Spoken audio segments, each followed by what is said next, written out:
John Denver was the voice of comfort for so many people. His songs like Take Me Home, Country Roads, and Annie's Song made us feel close to nature and to each other. He seemed to have it all: fame, money, and a life full of adventure. But when he died suddenly in a plane crash in 1997, the world was shocked. He was only 53, and his death felt like losing a friend. But for his family, the real shock was just beginning. What they found after his passing would change their lives for years to come. On that clear October day, John Denver took off in his small plane over Monterey Bay. He loved flying, but this time something went terribly wrong. The plane crashed into the ocean, and just like that, he was gone. The news hit hard, but the pain for his family was only starting. As they tried to grieve, they discovered a huge problem. John Denver had died without a will. For someone with a $19 million fortune, this was a disaster waiting to happen. Without a will, there were no clear instructions about who should get what. The law had to step in, and that meant a long, complicated court process called probate. Instead of being able to mourn in peace, his family was thrown into a legal storm. Every decision about his money, his house, and even his personal things had to go through the courts. What should have been a time to remember and honor him turned into years of stress and fighting. The legal mess didn't stop there.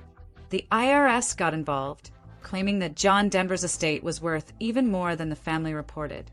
They said the family owed extra taxes, about $1.5 million more. The government argued over the value of his music, his record label, and his management company. It took 6 long years to sort everything out. The family had to pay lawyers, deal with endless paperwork, and live with the uncertainty of not knowing what would happen next. Even when the IRS finally admitted they had overestimated the estate and gave a tax refund, the damage was done. The family had already spent years in court and lost precious time they could have spent healing. All of this could have been avoided with a simple will. But because John Denver didn't have one, the law decided who got his money. His 3 children, Zachary, Anna Kate, and Jessie Bell, eventually inherited his property. His first ex-wife, Annie Martel, was put in charge of managing the estate, which was a huge and stressful job. For his youngest daughter, Jessie Bell, her share was put into a trust because she was only 8 years old. This was a smart move, but it was just one small piece of a much bigger puzzle. The family drama didn't end with the money. John Denver's personal life was already full of pain and conflict. His divorce from his second wife, Cassandra Delaney, was bitter and public. She spoke out about the struggles in their marriage, saying he could be controlling and angry.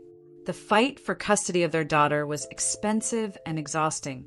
Even his first marriage had its dark moments, with stories of anger and hurt coming out after his death. All of these old wounds were reopened by the legal battles over his estate. It's sad to think that the fortune John Denver worked so hard to build became a source of pain for the people he loved most. He had set up some trusts for his family during his life, but without a will, there was no clear plan for everything else. Even his beloved Aspen Mansion, a place that inspired some of his best songs, had to be sold. The land he wanted to protect as a wildlife sanctuary was lost because his wishes weren't written down. The things that mattered most to him slipped away in the chaos. This story isn't just about John Denver. It's a warning for everyone. No matter how much or how little you have, having a will is one of the most important things you can do for your family. It's not just about money. It's about making sure your wishes are known and your loved ones are protected. Without a will, even the best intentions can turn into years of heartache and fighting. John Denver's music was all about love, peace, and the beauty of life. But the way his fortune was handled after his death shows how quickly things can go wrong without a plan. His family went through years of pain, not just from losing him, but from the battles that followed. It's a sad ending for a man who brought so much joy to the world. So if there's one thing to take away from John Denver's story, it's this: don't leave your legacy to chance. Take the time to make a plan, write a will, and talk to your family about what matters most. It's the best way to make sure your love and your wishes live on, long after you're gone.